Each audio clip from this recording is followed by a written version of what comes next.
I'm Todd. Hi, I'm Kelsey. Nice to meet you. What's your name? Hi, I'm Haley. Nice to meet you. Let me guess. Actors.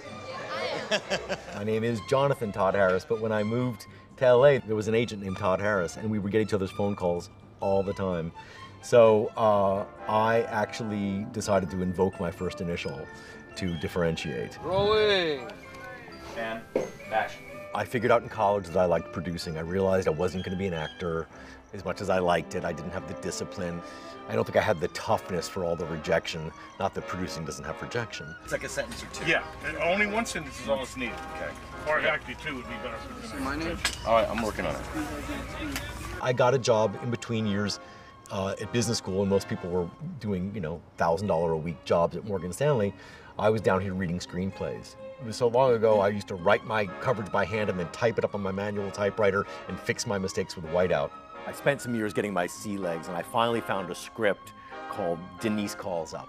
It was a high-concept, low-budget film about 7 people whose lives intersected in every conceivable way. They made love, they gave birth, they died, but they never met because it all took place on the phone. So it was a really unique independent film. We made it for $600,000. It got into the Cannes Film Festival, into Critics Week. It was an exhilarating thing that sort of set me in motion with doing other independent films, and I got a couple more films in the Sundance. Why don't I like you? Because you think I'm an arsehole, and I'm not really. I'm just British, and, well, you're not. The last movie I had at Sundance was The Kids Are All Right. One of the producers came to me and said, "Can you help us raise this money? We need this money. We're starting this movie in 2-3 months." I loved the script. I was able to find an investor who came in really relatively quickly and easily, and boom, it was a hit.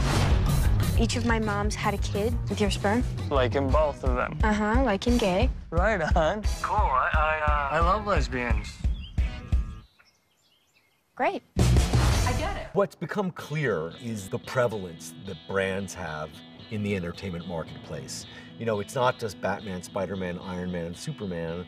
It's things that you wouldn't have thought of 10 or 15 years ago, like a dusty old toy called Transformers from the 70s. We're surrounded by them. They're books, they're games, they're toys, they're plays. 5 years ago, a friend of mine said to me, "What do you think about Heathers as a musical?" And I thought, wow, that's a crazy idea. Honey, what you waiting for? Step into my candy store. We've been working on it for 5 or 6 years. Tonight is our first fully staged production. This is our chance for investors to see the show right here in our backyard. A lot of people are flying out from New York to see it. I really feel like we might have, the next Hairspray or the Spring Awakening or, something special. It's my candy store.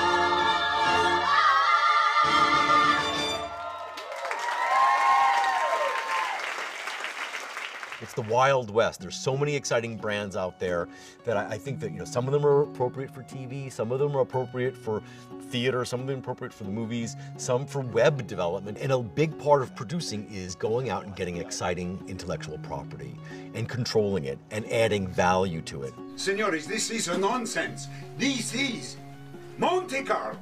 My advice about getting into the film business is, like most businesses you get into, you should really want to do it. And if you're going to get in, I would leap in. One of my only regrets is that it took me 7 years of living in LA to finally make a movie. I spent 4 or 5 years potchkeying around and trying and thinking and hoping and praying. But these days, if you really want to make a movie and you really understand the economics of it and the mechanics of it, it's really accessible to make a movie. And you can make a movie for a few $100,000 if you go about it the right way. There are a lot of people who talk about it and think about it and want it, but I think the people who actually get off their ass and do it, like most things, you just, like Nike said, just do it.